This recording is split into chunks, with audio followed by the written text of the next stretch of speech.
Hello and welcome to today's Meet the Charity. I'm Laura Augustine, Volunteer Support Officer for Action Together Rochdale, and today I'm joined by Joanne Ali, Community Engagement Officer from Springhill Hospice, who's here to talk about who Springhill Hospice are and what they do, current volunteering opportunities and how you can be involved as a volunteer. Hi Joanne. Hello. Hello, nice to have you here today. Thank you so much. Thank you. So we start off by tell me a little bit about Springhill Hospice, the work you do and the people you support. Right, okay. So we are, as most people in Rochdale probably know, the hospice that covers the Rochdale borough.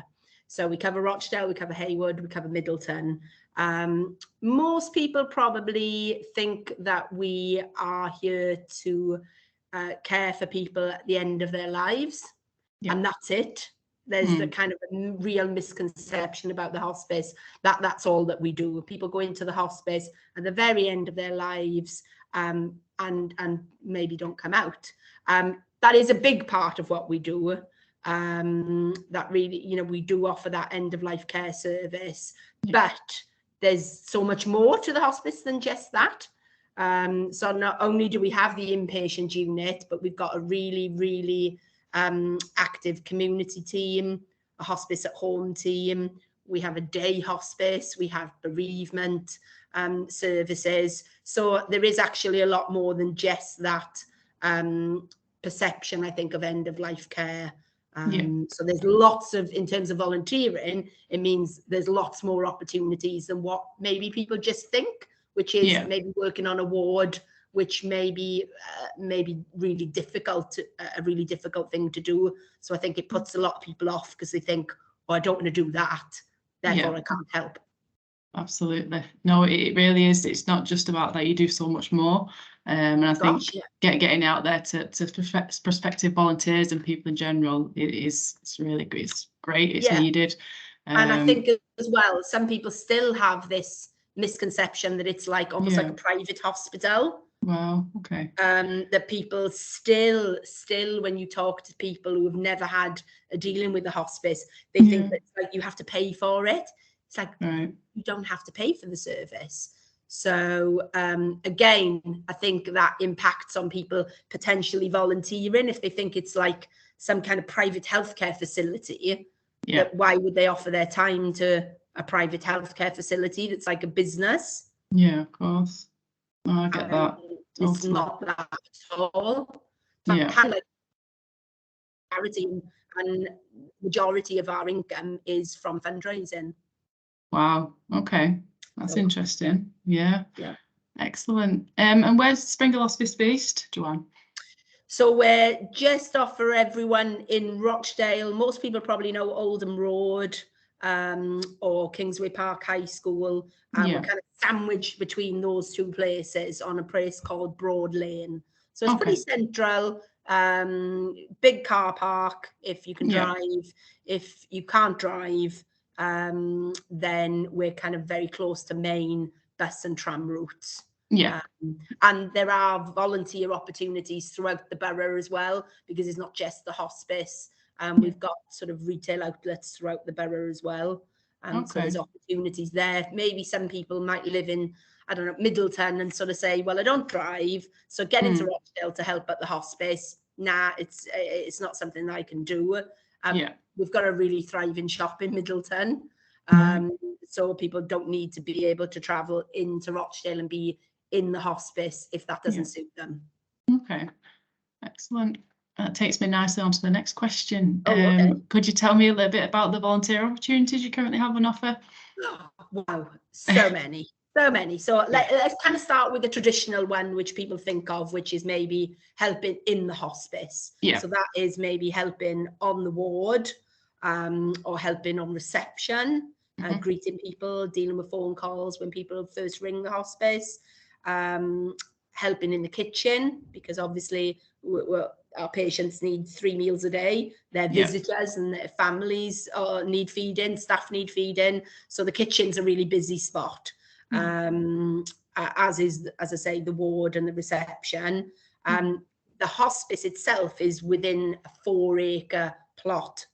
So it's a lot in terms of upkeep of the grounds. So we've got a head gardener, and then she has a team of volunteers. Right. Some of them might be young and fit and be up for digging and the heavier jobs. Some of them maybe a lot older, a lot more not interested or unwilling to be able to do the heavy work. That's fine. They can potter in the greenhouse. They can make displays that we sell at some of our events. So even if you want a more gentle sort of gardening experience, you can have that. Or if you want to, get your spade out and do the heavy work, there's something for everyone. And it's just on a case by case basis. We work out what's going to work for people. Oh, excellent. So that's within the hospice. Yeah. There's also within the hospice the bereavement services. Bereavement volunteers are needed. What we also really need is within our shops, we need retail volunteers. Our shops obviously are open all day. They need covering. We also look for help with eBay volunteers because we've got a really busy eBay account, which is quite a valuable stream of income to us. But it does need people to sort, to list, to pack up items. So if you're somebody who thinks, I don't want to work in a shop, I don't want to work in a hospice, but actually I love eBay, or I'm quite happy doing things like going to the post office and wrapping things. Something as simple as that you quite like doing, that could really help us. And we've also got, have you been to Coffee at the Craven? I haven't, no. But I've heard about it. I've never been myself. Come soon for tea and cakes. Definitely. Or breakfast or lunch. So we have the building that fundraising is based in. The ground floor is a coffee shop. There's a small gift shop in there as well. So we need volunteers in there. That we have one member of staff in there to oversee it. Other than that, it's run entirely by volunteers. And that's just a really lovely, it's a really lovely atmosphere to be in. It's just a really nice, cool coffee shop to hang out in. There's music on in the background. There's a chatter of people. There's a smell of cakes. It's just a really nice environment to be in. I think it's the sort of place if I didn't work here, I'd like to volunteer there. Yes, definitely. Yeah, that kind of hits all my buttons as well, I must say. Yeah, well, and we have a really great relationship actually in a partnership with Redwood School, which Redwood School in Rochdale. So there's children, young people with additional needs. They could be on the autistic spectrum, they could have ADHD, lots of different behavioural sort of issues. And when they get to the stage where they go through the Redwood sort of program and they can no longer stay at Redwood because of their age, it's really difficult sometimes for these young people to get any work experience because a lot of potential employers will just look at maybe where they've gone to school or what condition they may have and think, that's not for us. And it's really difficult for these young people to get any work experience. We have a group of young people who started in August last year. The difference in those young people from August to now is phenomenal in terms of their confidence and their skills, their actual skills. They've developed so many skills just from spending, be it 1 or 2 days. Some of them, our kitchen assistant, Ben, is phenomenal. He does 5 days a week and he has had 1 week off since August and is probably one of the most reliable sort of members of staff we've got, but he's a volunteer. We could not run that coffee shop without the volunteers that we have. They really, really are amazing. So you must come, have cake, meet some of our volunteers. Definitely. Definitely. Come soon. Yes, I'll put it in my diary. I've been meaning to, because originally we were trying to, I was looking at how we could possibly do this in person so I could come to the shop. But I'm not sure if Teams would kind of work with two of us sat on the screen as well. And I wouldn't know how to kind of do it otherwise at the moment. So, but definitely I'll add it in my diary and I'll pay a visit. For cake. Definitely. Well, that's a vast majority of roles there, and roles I wouldn't have even thought of thinking of the hospice. So that's definitely things like eBay maybe in a coffee shop. Yeah. people wouldn't think of. They just think, oh, it's helping on a ward.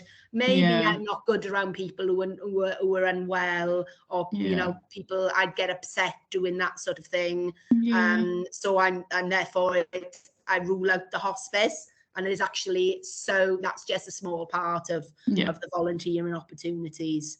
Great. We also we have some people who are what we call our fundraising volunteers. Yeah. So they're people that quite often they might be working full time, they might have a really busy family, social life, whatever. They might have busy lives, and Yeah. they're just not able, or they just don't want to commit to saying, I'll work 3 hours a week in your coffee shop. They just Yeah. don't want to do that because it doesn't work for them and their families. Mhm. That's fine. We have some volunteers that they don't want to do that. They don't want to work in a shop or on the ward or in the garden. But I know that when it comes to an event like the Christmas fair or the summer fair, I can get on the phone to them and say, are you coming to that? And they'll say, absolutely, we're coming to that. And I know that they will do however many hours or half a day or all day at that event. And that is really important, because we can't run our major events without our volunteers. No. So even if you just think, oh, I fancy doing something, but I just want to dip in and out of it, maybe twice a year, 3 times a year, that's fine. That's brilliant. We need a real variety of people doing different roles, and maybe with different sort of amounts of time to give. That's how the whole place works, really. Oh, that's excellent. That's really, really good how you kind of cater for those people as well Totally. as your regular volunteers. That's really, really good. Yeah. Really good to know. How could volunteers apply for these roles if they were interested in a role? What's the easiest way? If you go onto our website, so it's www.springhill.org.uk, or just Google Springhill Hospice, it should bring you to our page. There's a whole section on there of about volunteering, and it kind of lists the not 101, but quite a lot of opportunities that we have on there. So if you just go onto the website, click onto there, that will give you the email or telephone number of the sort of person that it's best to speak to. If you would prefer, some people, I just spoke to someone about half an hour ago, if you prefer, people can just ring the main hospice and just say, I want to talk to someone about volunteering, and they will definitely be put through to the volunteer coordinator, Jill, or a message will be left for her and she will come back to you. So the numbers are all kind of online.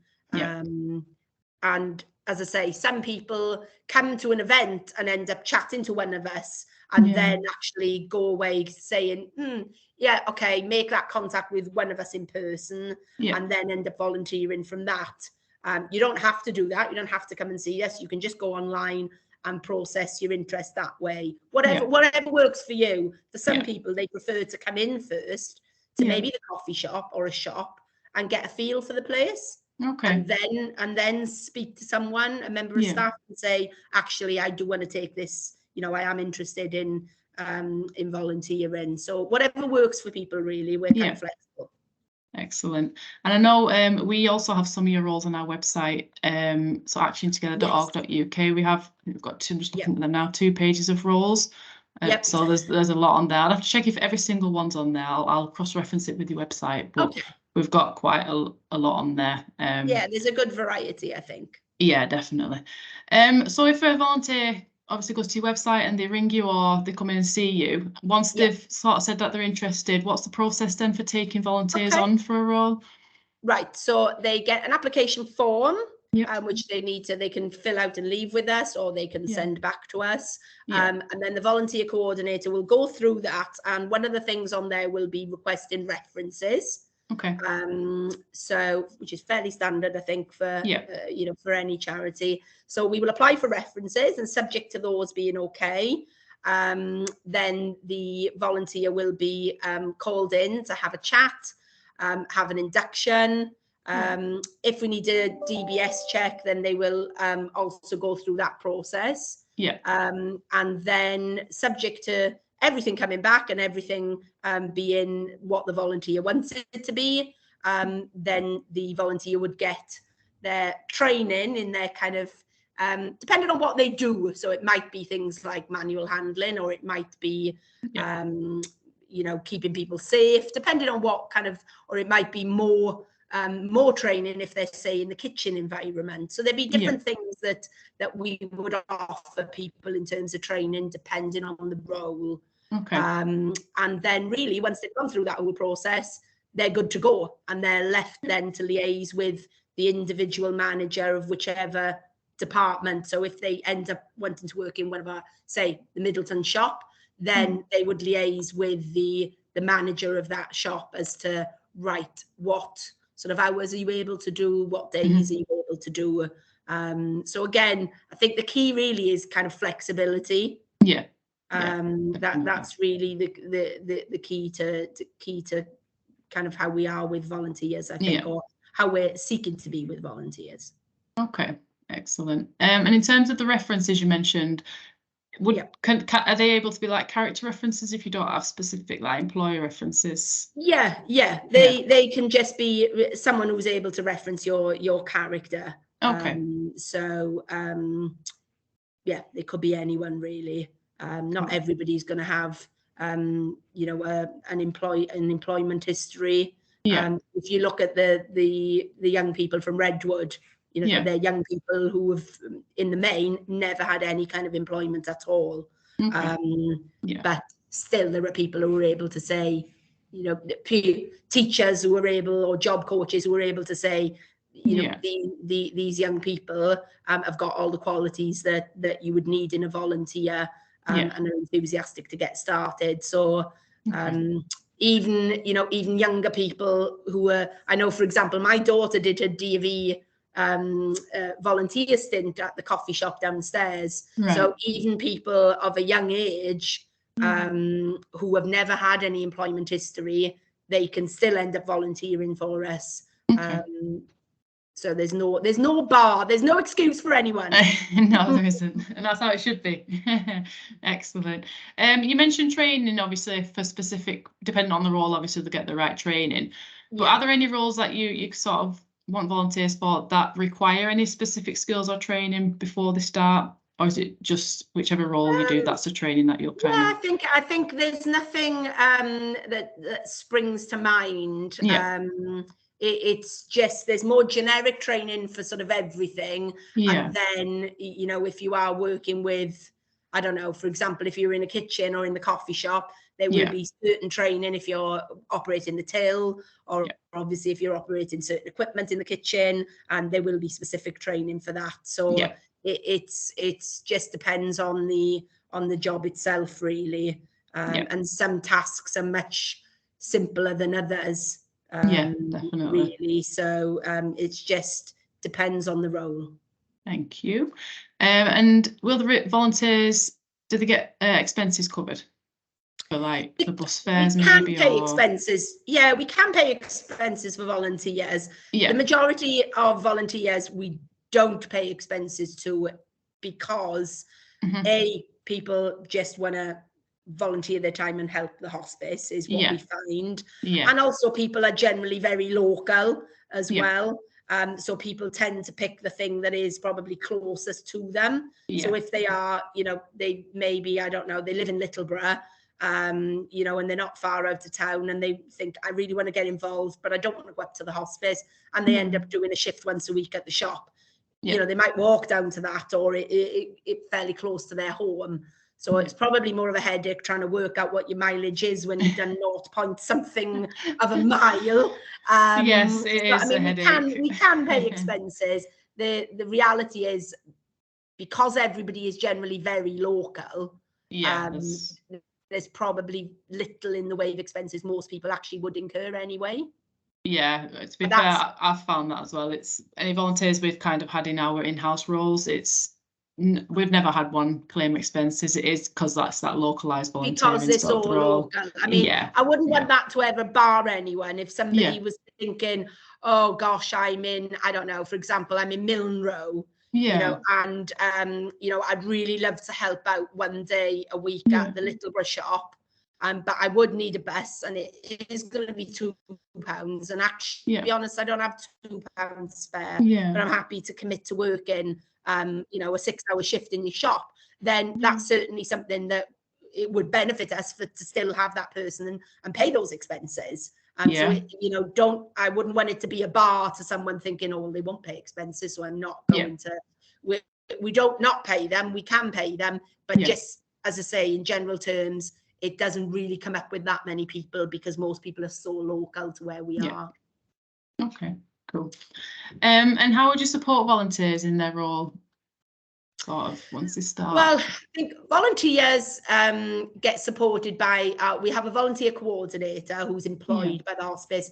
That is her job to support the volunteers. So we have got a sort of dedicated member of staff for that.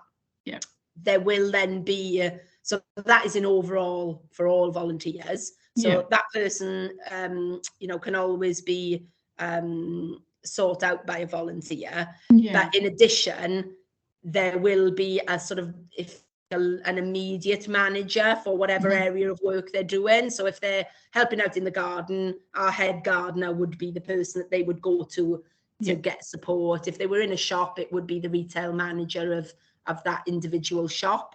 And I think actually what's really supportive of volunteers, not only are the Springhill members of staff and the volunteer coordinator, but are actually the other volunteers. They're a kind of little tight army of, you know, of support for one another. Because usually you'll find that there's a volunteer that may well have been doing it for a long time, whatever role you're doing. And that can be really supportive and really helpful, I think, when you're starting a volunteer journey, to have someone in your position but who's got more experience than you to say, is this how we normally do this, or how would you do this? It's good to have that, and I think across the board pretty much we've got someone in post as a volunteer who has been doing that role for quite some time. Okay, excellent, thank you. And how would you, if there's any instances where you show appreciation to your volunteers, and obviously saying thank you is kind of like the biggest thing, I suppose anyone, that's the most thing that I'd like, is a simple thank you. But is there anything else you kind of do? Yeah, we do. There are kind of two main annual sort of celebrations, if you like, of volunteers. So we have a volunteer party, which was quite raucous last year, apparently. I didn't go to it, but it ended up a little bit wild. Then also we have the volunteer award ceremony. So that is, people get awards depending on the level of service. So, you know, they may have a year's service, so they'll get a certain medal. And, you know, we have people who have kind of, you know, I think last summer there was a few that were like 20 and 25 years service, which is amazing. So there's two kind of big recognized events where the volunteers are the pure focus. But as you say, I think there's the continual thanking of people when they, for example, if they come to a fundraising event, you know, that they will be thanked formally and informally on the day, because we do recognize that we just cannot run this place without them. Oh, that's great. Yeah, these events sound interesting. We'll have to get you. What about a skydive? What about a skydive? So I think the last kind of question was around how can people get in touch with you if they wish to access your service, whether that be volunteering. I suppose people coming into your service, they'll be kind of referred in, wouldn't they? Is that how it works with the hospice? Tend to be. There are some people who are self-referred, but it does tend to be a sort of clinical referral from hospital or GP referring in. But then there are the other services which people would be more likely to self-refer.